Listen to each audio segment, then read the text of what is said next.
Income tax bill 2025 को राष्ट्रपति की मंजूरी के बाद अधिसूचित कर दिया गया है। ये नया कानून वर्ष 2026 के 1 अप्रैल से लागू होगा।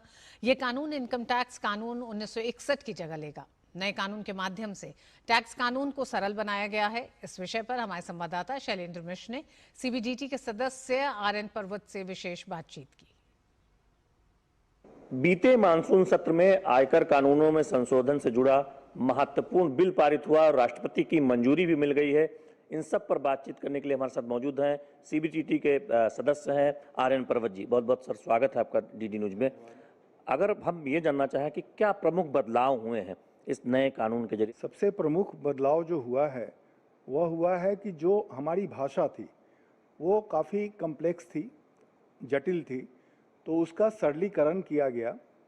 और सरलीकरण की प्रक्रिया के लिए सबसे पहले जो धाराएं अब प्रयोग में नहीं थी, जो हमारी हम कह सकते हैं रिडंडेंट हो गई थी, उनको पहले उनकी पहचान की गई, उनको अलग किया गया।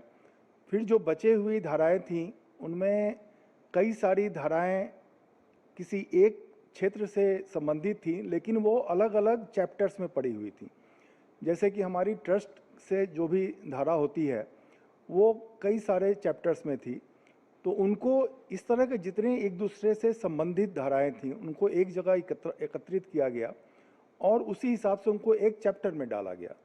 तो अब जैसे हमने ट्रस्ट के लिए जो भी कई सारी पहले टर्म्स यूज होते थे, अब हमने non profit organisation NPO word use किया है और उसकी एक अपनी चैप्टर बना दी है। तो अब उस चैप्टर में जाने पे एनपीओ से संबंधित जो भी जानकारी है वो सारे एसएससीज को मिल जाएगी। जो लोग आयकर भरते हैं उनके लिए बड़ा आसान कई चीज़ें हुई, वो थोड़ा सा बताएं। पहले जैसे दो चीज़ें थीं, असेसमेंट ईयर यूज होता था और प्रीवियस ईयर यूज होता था। प्रीवियस ईयर जिसमें कि आदमी पैसे कमा रहा है, असेसमेंट ईयर हम बोलते थे जिसमें कि उसके इनकम का असेसमेंट हो रहा है, वो रिटर्न भर रहा है।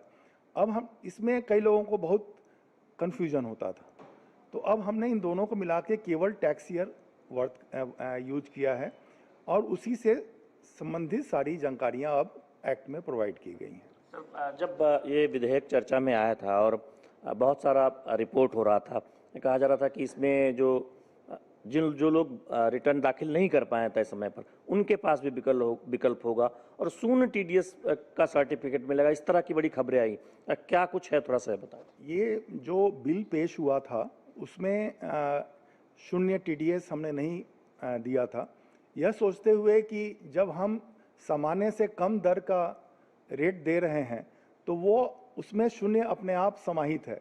लेकिन जब हमारी सिलेक्ट कमेटी के सामने मीटिंग हुई तो कमेटी सदस्यों ने हमें बोला कि नहीं, आपको शून्य भी लिखना चाहिए, वो चीज़ों को ज़्यादा आसान और स्पष्ट कर देगा। तो हमने वापस इसको पुराने आयकर विधेयक के हिसाब से, एक्ट के हिसाब से इसको हमने शून्य भी लिख दिया।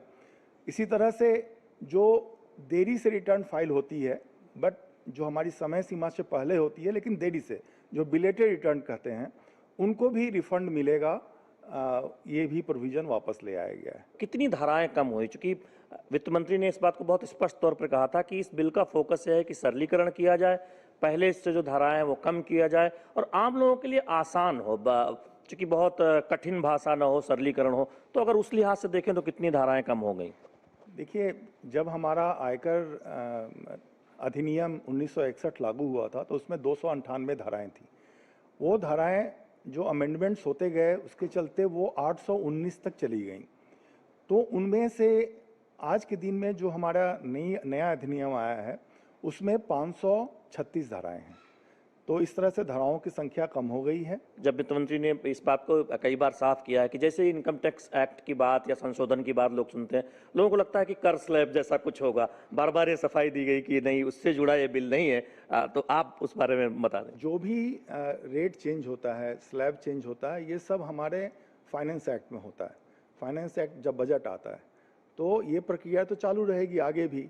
हमने अभी जो पिछला फाइनेंस एक्ट 25 आया था उसमें काफ़ी बड़ा रिलीफ दिया गया है मध्यम वर्ग को,